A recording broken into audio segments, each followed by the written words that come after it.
అధ్యయనానికి ఆహ్వానం. అధ్యయన అభిలాషులకు శుభోదయ దివ్యాశీస్సులు. యోహాను సువార్త తొలి అధ్యాయం 6వ వచనాన్ని మనం విశ్లేషణ చేసుకుంటున్నాం. మొన్నటి దినం అంటే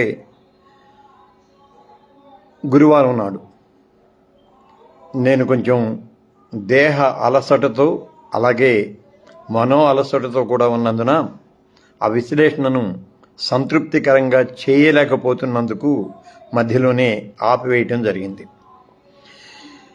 నిన్నటి దినం వేరే కారణార్థం గుంటూరు వెళ్ళాను. మళ్ళీ రాత్రి తిరిగి వచ్చాను. నేను సిద్ధపరచుకున్న అధ్యయన విశ్లేషణ నోట్స్ను మళ్ళీ ఒకసారి క్షుణ్ణంగా పరిశీలించిన తర్వాత చాలా ఆశ్చర్యం అనిపించింది. ఆశ్చర్యం ఏంటంటే ఏఐ చాలా తెలివిగలది, చాలా యుక్తి గలది కూడా. తెలివి యుక్తి రెండు వేరు. తెలివి యుక్తి. తెలివిగలది అనే కంటే కూడా సమాచార సేకరణ అంశంలో విస్తృత జ్ఞానాన్వేషణకు దోహదపడుతుంది అని చెప్పవచ్చు. సమాచారాన్ని సేకరించే క్రమంలో చాలా అద్భుతంగా మనకి సహాయకారిగా ఉంటుంది. అదే క్రమంలో యుక్తి ఏంటంటే మనల్ని చాలా జాగ్రత్తగా ప్రక్కదారి పట్టిస్తుంది. ఏఐ మనల్ని చాలా జాగ్రత్తగా ప్రక్కదారి పట్టిస్తుంది. ఆ ప్రక్కదారికి తెలియకుండానే మనం కూడా సంతోషంగా వెళతాం దాని వెంట. ఏఐతో ఉన్న చాలా గొప్ప ప్రమాదం ఇది. ఏఐ చాలా తెలివిగా మన అధ్యయనాన్ని ప్రక్కదారి మళ్ళిస్తుంది. అది మళ్ళించిన దారి మనకు ఆసక్తికరంగా ఉండి మనం పూర్వ అర్థాన్ని విడిచిపెట్టి మళ్ళీ క్రొత్త దానిలోనికి ప్రవేశిస్తూ ఉంటాం. ఒకసారి మళ్ళీ వెనుదిరిగి చూసుకుంటే మనం ట్రాక్ తప్పాము, మనల్ని ట్రాక్ తప్పించింది ఏఐ కనుక చాలా జాగ్రత్తగా మళ్ళీ మనం వెనక్కి వెళ్ళి ఏఐతో ఆ మాట చెప్పాలి. నువ్వు నన్ను ట్రాక్ తప్పించే ప్రయత్నం చేశావు. మన ఇద్దరి మధ్య ఉన్న ఒప్పందం ఏంటంటే you are only my assistant, you are not my guide. అది you are not my guide. నా మార్గనిర్దేశకునివి కాదు నీవు నాకు సహాయకునివి మాత్రమే. మళ్ళీ సహాయం కూడా ఎలాగా? నా ఆలోచన పరిధికి, నా అన్వేషణకు అనుగుణమైన సమాచారాన్ని మాత్రమే నీవు అందించాలి తప్ప నా ఆసక్తిని ఆసరాగా తీసుకొని నీ దగ్గర ఉన్న సమాచారాన్ని అంతటినీ దానిలో సంక్షిప్తం చేయకూడదు అని దానికి మళ్ళీ మనం హెచ్చరిక ఇవ్వాలి. అంటే నేను ఇంకా ఆ హెచ్చరికలోకి వెళ్ళలేదు. ఇదిగో లైవ్ అయిపోయిన తర్వాత ఆ సంవాదంలోనికి నేను వెళ్తాను. దానికి కారణాలు ఇవాళ చెప్పుకుందాం. లైవ్లో ఉన్న ప్రైవేట్లందరికీ కూడా ఆహ్వానాశీస్సులు అందిస్తూ ఉన్నాను. బిడ్డలు కవిత Nittala, Ramesh David Nittala and family, అలాగే బిడ్డ వరప్రసాద్, అమ్మ ప్రసూనమ్మ, మళ్ళీ బిడ్డ విపత్తి రవికుమార్, మళ్ళీ విలియమ్స్, అందరికీ ఆహ్వానాశీస్సులు అందిస్తూ ఉన్నాను. రైట్.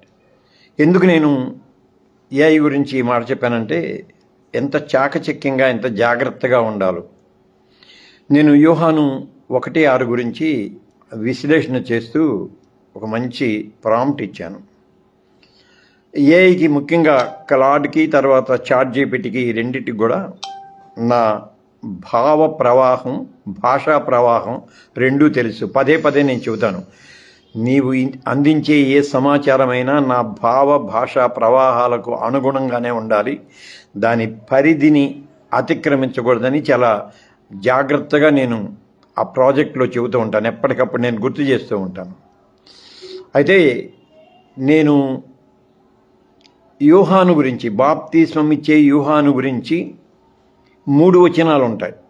6, 7, 8 3 వచనాలు కూడా బాప్తిసం ఇచ్చే యోహాను గురించి. సరే, చక్కగా ముందు మంచి సమాచారాన్ని ఇచ్చింది. ఏది? ఆ గ్రీకు పరిభాషకు అనుగుణంగా ఉండే ఏన్, ఎగెనెటో, థియోస్, లోగోస్, యాంథ్రోపాస్ వీటికి సంబంధించి చాలా మంచి సమాచారం ఇచ్చింది. ఎప్పుడైతే ఆ మంచి సమాచారాన్ని నేను చదివి ఓహో ఇది లైన్లో ఉన్నది అని చెప్పి క్రిందకు వస్తే అద్భుతమైన సమాచారం ఉంది, కానీ యోహాను సువార్త అధ్యయనానికి రిలేటెడ్గా అది లేదు. అంటే రిలేటెడ్గా లేదు అని అంటే వేరే సమాచారం ఏమి ఇవ్వలేదు, కానీ స్పెసిఫిక్గా యోహాను సువార్త అధ్యయన దృక్పథానికి అనుగుణంగా లేదు. సరే, ఇప్పుడు మన విశ్లేషణలోనికి వెళ్దాం. యోహాను సువార్త నేపథ్యంలోంచి మనదైన విశ్లేషణలోనికి వెళ్దాం.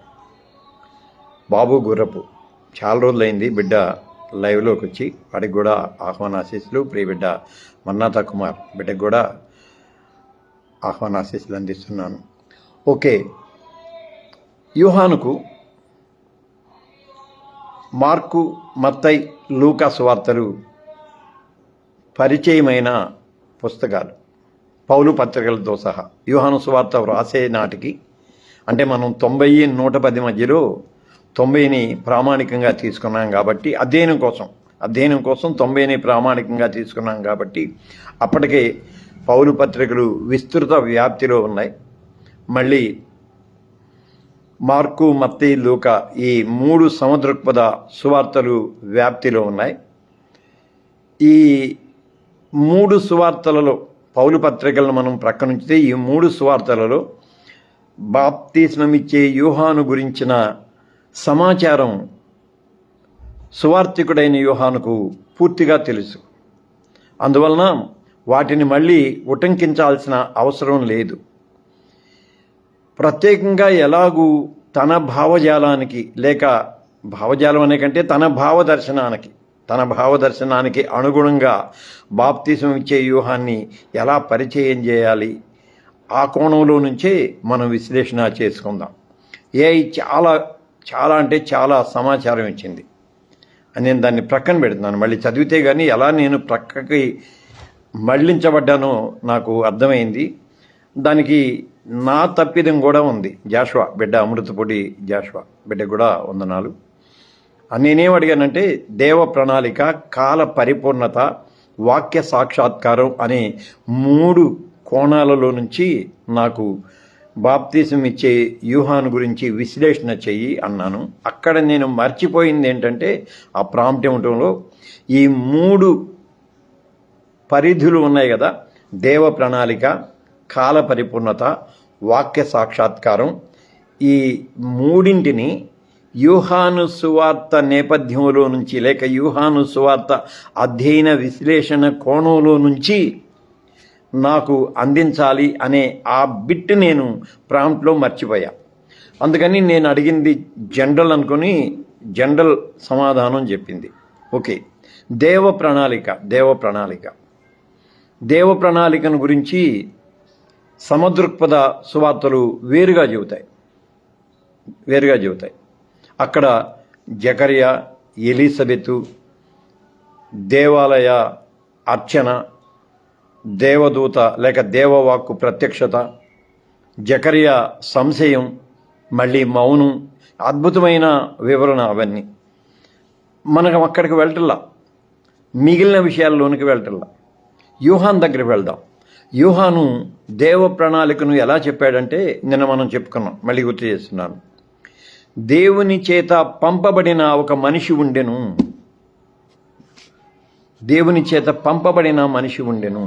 పంపబడిన వాడు అనే ఆ ప్రత్యేకమైన భావాన్ని తెచ్చుకున్నాడు. ఎందుకంటే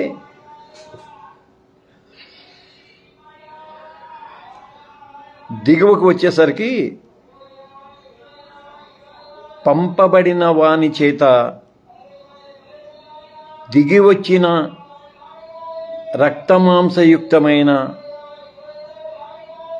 యేసు జననానికి మార్గాన్ని సుగమం చేయాలి. అది యోహాను ఆర్డర్ అన్నమాట. అందుకని రోడ్డు ప్రక్కనే ఉంటుంది నా ధ్యాన కేంద్రం. ఈ వెండర్స్తో ఇదే బాధ, ఒక్క నిమిషం ఆగుదాం.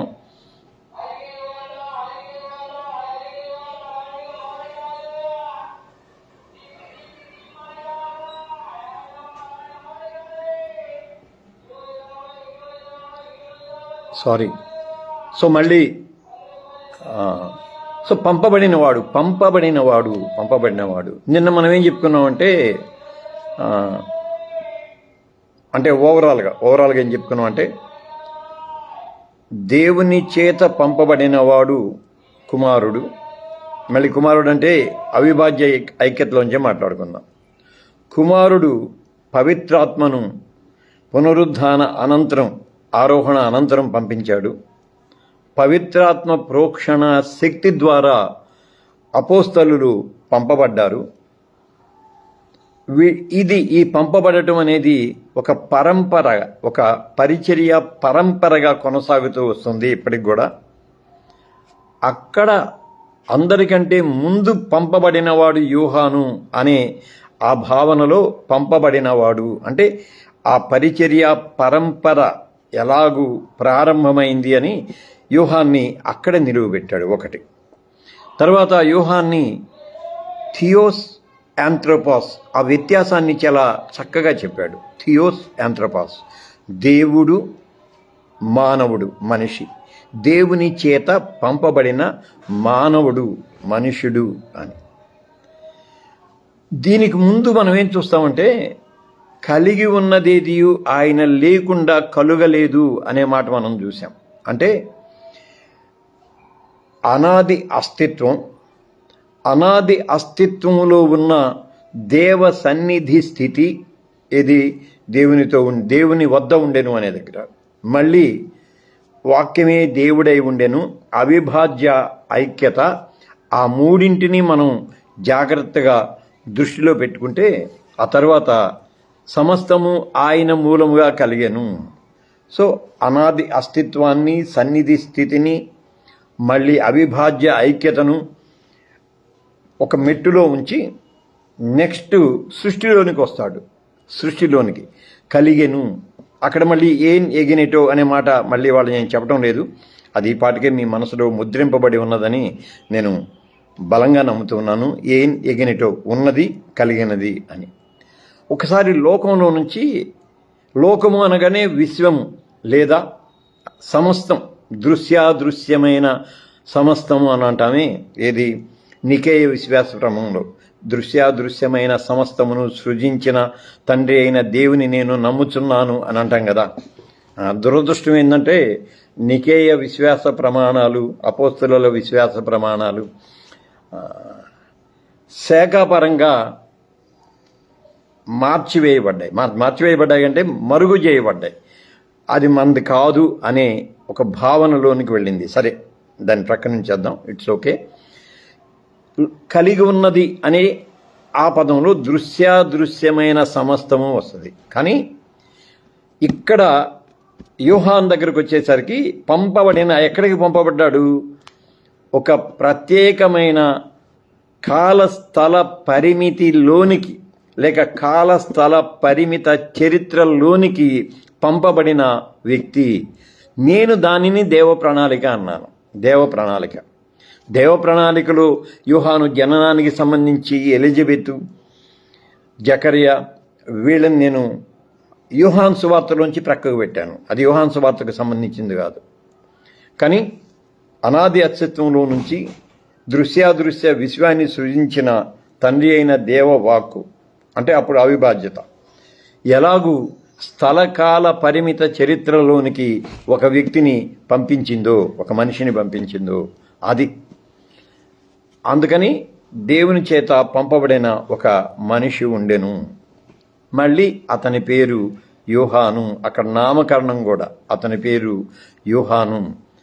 మళ్ళీ యోహాను అనే నామకరణానికి సంబంధించిన కథనం సమదృక్పథ సువార్తల్లో వేరుగా ఉంటాయి. మనం దాని దగ్గరికి వెళ్ళొద్దు, కన్ఫ్యూజ్ కావద్దు.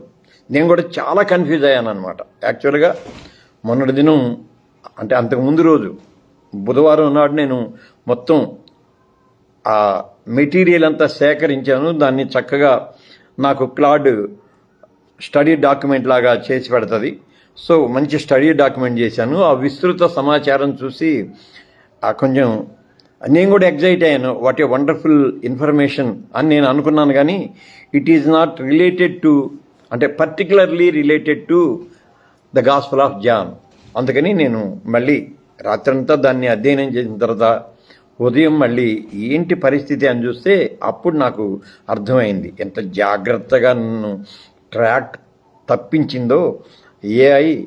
మళ్ళీ ఆ ట్రాక్ తప్పించే క్రమంలో కూడా నేను మురిసిపోతూ తప్పిపోయే ఆ పరిస్థితిని ఎలా కల్పించిందో అని మళ్ళీ వెనక్కి రావడం జరిగింది. ఓకే, ఇప్పుడు కాల పరిపూర్ణత, మూడు అంశాలను నేను ప్రస్తావన చేసుకున్నాను. దాంట్లో దేవ ప్రణాళిక ఏంటంటే పరిమిత కాల స్థల చరిత్రలోనికి ఒక మనిషిని పంపించాడు. ఎందుకు పంపించాడు అనేది మళ్ళీ దిగువ వచనాల్లో తర్వాత మనం చూస్తాం. రెండోది కాల పరిపూర్ణత అన్నాను. కాల పరిపూర్ణత అనేది ఏంటంటే ఇక్కడ యోహాను సువార్త నాటి కాలాన్ని మళ్ళీ మనం జ్ఞాపకం చేసుకోవాలి. ఎప్పుడైనా యోహాను సువార్తని ఇంకా చెప్పాలి అని అంటే సమదృక్పథ సువార్తలన్నింటినీ అందాం. అంటే I may be right are wrong, పర్టికులర్గా నేను చెప్పలేను. స్వర్ణదేవాలయ ధ్వంస అనంతర పరిణామం అని చెప్పుకుందాం. స్వర్ణదేవాలయ ధ్వంస అనంతర పరిణామాన్ని ఎప్పుడూ మనం సువార్తలు చదువుతూ ఉన్నప్పుడు మన మనసులో ఖచ్చితంగా అలాగా తెచ్చిపెట్టుకోవాలి. అంతేగాని 30 లేకపోతే 27, 30 మధ్యకాలం ఉందే, ఇది తొలి శతాబ్దం 27, 30 లేకపోతే 30 యేసు పరిచర్య కాలాన్ని అస్సలు మనసులో ఉంచుకోకూడదు. యేసు పరిచర్య ముగిసి యేసు ఉద్యమం సమసిపోయిన తర్వాత, క్రీస్తు ఉద్యమం మొదలైన తర్వాత 60 ఏళ్లకి యోహాను సువార్త వ్రాయబడింది. దానికంటే కొంచెం ముందుగా మిగిలిన సువార్తలు వ్రాయబడ్డాయి. వీటన్నిటికంటే 70లో జరిగిన స్వర్ణ దేవాలయ ధ్వంస సంఘటనని మనం ఎప్పుడూ మనసులో పెట్టుకోవాలి. దాని తర్వాతి పరిణామాలను పెట్టుకోవాలి. ఇక్కడ కాల పరిపూర్ణత ఏంటంటే ఎప్పుడు గుర్తుపెట్టుకుందాం. యోహాను సువార్త దగ్గరికి వచ్చేకి జామ్నియా సమాలోచన సభ క్రైస్తవులను సునగోగు నుంచి వెలివేసింది. అంటే జాతిపరమైన ఘోర తొలి వివక్షతను క్రైస్తవులు ఎదుర్కోవాల్సి వచ్చింది. అప్పటిదాకా అన్నదమ్ములుగా ఉన్నవారు, అన్నదమ్ములే, రక్త సంబంధీకులు, ఒకే జాతికి సంబంధించిన వారు, ఒకే ఆత్మ దైవాన్ని ఆరాధించిన వారు, సాక్షాత్కారుడైన యేసు వలన సునగోగు నుంచి వేరుపడాల్సి వచ్చింది. మళ్ళీ వారి శాపవచనానికి గురి కావాల్సి వచ్చింది. సో దాన్ని జ్ఞాపకం పెట్టుకోవాలి. దాన్ని పెట్టుకుని కాల పరిపూర్ణత ఇక్కడ హైపోథెటికల్గా ఆలోచించేద్దాం. దేవాలయం లేదు, దేవాలయం ధ్వంసమైంది. యోహాన్ని ఎక్కడికి పంపించాడు? లోకంలోనికి పంపించాడు. లోకంలో పర్టికులర్గా ఆ స్పెసిఫిక్ ఏరియాకి పంపించాడు. మళ్ళీ ఒక ప్రత్యేక కాలానికి పంపించాడు. ఆ కాల పరిస్థితులకు అనుగుణమైన బోధ అతని ద్వారా వినిపించాడు. సరే, తర్వాత దాని వివరణ మనం చెప్పుకుందాం. ఇవాళ దాన్ని మనసులో ఉంచుకోండి. అంటే యోహాను పంపబడిన కాలానికి సంబంధించిన ఆ సంఘటనని సువార్తికుడైన యోహాను తన రచన చేసిన కాలానికి ఎలా అన్వయించాలి, అది సువార్తికుడైన యోహాను మీద ఉన్న ఒక ప్రధానమైన సవాల్ అన్నమాట. ఆ తర్వాత వాక్య సాక్షాత్కారం అనేది మనం ఇప్పటి వరకు యేసుని గురించే మాట్లాడుకుంటూ వచ్చాం.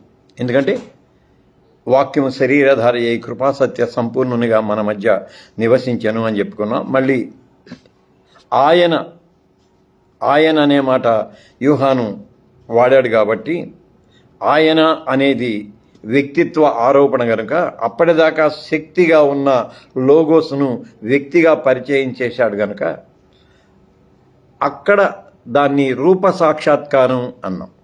వాక్కు యొక్క రూప సాక్షాత్కారంగా ఆయన అని అన్నాం. కానీ అప్పటికి ఇంకా మాట మాంసం కాలేదు. అంటే యోహాను రచనకు సంబంధించింది 14వ వచనం రాల. 14వ వచనం రావటానికి ముందే పంపబడిన ఒక వ్యక్తి ఉండెను. పంపబడిన వ్యక్తి అనే మాట పంపబడిన వాడు అనంటే ప్రతినిధిగా వచ్చినవాడు, ప్రత్యేక కార్యార్థిగా వచ్చినవాడు, పంపిన వాని చిత్తాన్ని నెరవేర్చడానికి వచ్చినవాడు, పంపిన వాని ఉద్దేశాన్ని ఇక్కడ ప్రకటించడానికి వచ్చినవాడు. వీటన్నింటినీ మనం దృష్టిలో పెట్టుకోవాలి. అందువలన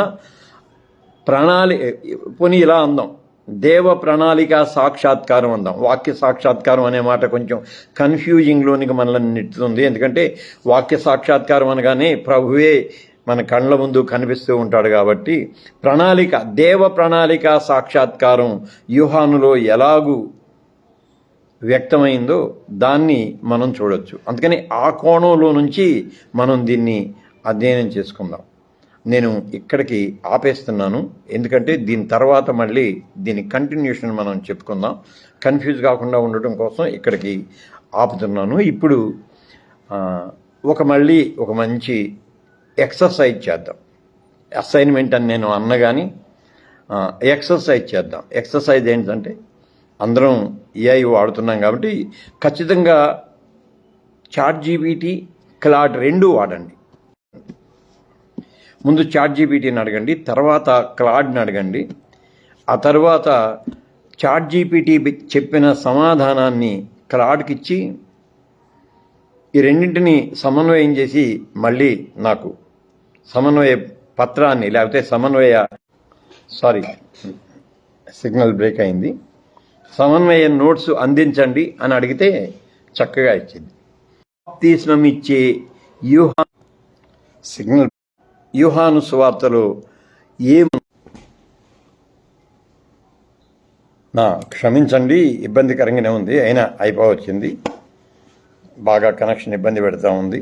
సమదృక్పథ సువార్తలలో బాప్తిస్మం ఇచ్చి యూహాను సమాచారానికి, యూహాను సువార్తలో ఉన్న బాప్తిస్మం ఇచ్చి యూహాను గురించిన సమాచారానికి మధ్య ఉన్న వ్యత్యాసం ఏంటి అని అడగండి. Very simple. సినాప్టిక్ గాస్పల్స్లో ఉన్న జాన్ ద బ్యాప్టిస్ట్ అకౌంట్కి, యూహాను సువార్తలో ఉన్న జాన్ ద బ్యాప్టిస్ట్ అకౌంట్కి మధ్య ఉన్న వ్యత్యాసం ఏంటి అని అడగండి. ఒకవేళ మీకు అంటే ఆసక్తి ఉంటే మీకు వచ్చిన సమాధానాన్ని గ్రూప్లో పోస్ట్ చేయండి. మన గ్రూప్లోనే, అధ్యయనం ఫ్యామిలీ గ్రూప్లోనే పోస్ట్ చేయండి. లైవ్లో ఉన్న బిడ్డలందరికీ కూడా వందనాశీస్సులు చెల్లిస్తూ ఉన్నాను.